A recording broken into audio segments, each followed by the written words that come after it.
അൻവർ എന്തൊക്കെയോ പറഞ്ഞുകൊണ്ടിരിക്കുകയാണ്. ആ പറയുന്നതിനോടൊന്നും പ്രതികരിക്കേണ്ട ഉത്തരവാദിത്വം നമുക്കില്ലല്ലോ. അദ്ദേഹം പലതും പറഞ്ഞുകൊണ്ടിരിക്കുന്നുണ്ട്. അയാളുടെ ഏറ്റവും പ്രധാനപ്പെട്ട ശത്രുവായിട്ട് പ്രഖ്യാപിച്ചത് ശശിയാണ്.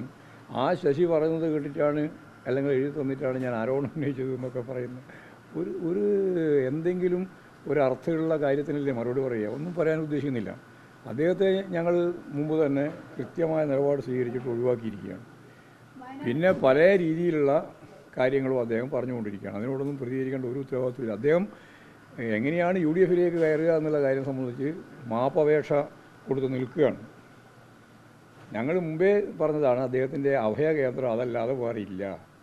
അതിപ്പോൾ തൃണമൂൽ കോൺഗ്രസ് എന്നോ DMK എന്നോ മറ്റേതെങ്കിലും പേര് പറഞ്ഞതുകൊണ്ട് യാതൊരു കാര്യമില്ല. ഇന്നലെ ഞാൻ പോയപ്പോൾ തന്നെ അവർ ഒരുപാട് പരാതികൾ ഇതിൻ്റെ ഭാഗമായിട്ട് വരുന്നു എന്നാണ് പറഞ്ഞുകൊണ്ടിരിക്കുന്നത്. ആ പരാതികളെല്ലാം പരിശോധിക്കേണ്ടതാണ്. അതായത് കോൺഗ്രസ് ചെയ്യേണ്ടതാണ്. ഞങ്ങൾക്കതിനകത്ത് വേറെ ഒരു കാര്യം നിർവഹിക്കാനില്ല. ഞാൻ ഇന്നലെ ആ കുടുംബത്തെ കണ്ടപ്പോൾ അവർ പറഞ്ഞു എന്നോട് 2,10,00,000 ബാധ്യത ഇപ്പം ഞങ്ങളുടെ കയ്യിലുണ്ട്. എന്ത് ചെയ്യാനാണ് അവർ? അപ്പോൾ ആത്മഹത്യ, രണ്ടാൾ എന്നല്ല, ഒരാളെ കൊല്ലുകയും ഒരാൾ ആത്മഹത്യ ചെയ്യുമെന്നുള്ളത് ഒറ്റ മലയാളം. ഇനിയിപ്പോൾ വീണ്ടും ആ രീതിയിലുള്ള തരത്തിലേക്കാണ് കാര്യങ്ങൾ നീങ്ങുന്നത്. അതുകൊണ്ടാണ് ഞാൻ കോൺഗ്രസ്സോട് പറഞ്ഞത്, കോൺഗ്രസ് ആ ഉത്തരവാദിത്തം ഏറ്റെടുക്കണം. ആ ഉത്തരവാദിത്തം യഥാർത്ഥത്തിൽ ആ ബാധ്യത കോൺഗ്രസ് ഏറ്റെടുക്കേണ്ടതാണ്. കോൺഗ്രസ്സിന് വേണ്ടി ഉണ്ടാക്കിയ ബാധ്യതയാണ്. ആ ബാധ്യത ആ കുടുംബത്തോട് എന്തെങ്കിലും ഒരു ആശ്വസിപ്പിക്കാനുള്ള നിലപാടിൻ്റെ ഭാഗമായിട്ട് ഏറ്റെടുക്കല്ലാതെ വേറെ കോൺഗ്രസ്സിനൊന്നും ചെയ്യാൻ സാധിക്കില്ല. IC ബാലകൃഷ്ണൻ രാജിവെക്കണം തുടങ്ങിയുള്ള കാര്യങ്ങളൊക്കെ ഒരു പ്രധാനപ്പെട്ട ധാർമ്മികമായ പ്രശ്നം വെച്ചുകൊണ്ടുള്ളതാണ്. രാജിവെക്കണം. അദ്ദേഹത്തിന് നാട്ടിലിറങ്ങാൻ സാധിക്കാത്ത സ്ഥിതിയാണ്.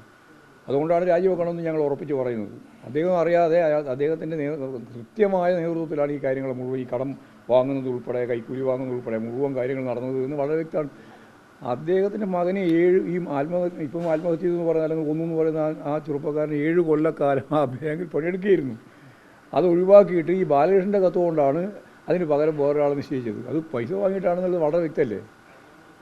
അപ്പോൾ യഥാർത്ഥത്തിൽ സംഭവം എന്താ പറഞ്ഞാൽ ഇവരെല്ലാം കൂടി ചേർന്ന് അറിഞ്ഞുകൊണ്ട് തന്നെ നടത്തിയിട്ടുള്ളതാണ്.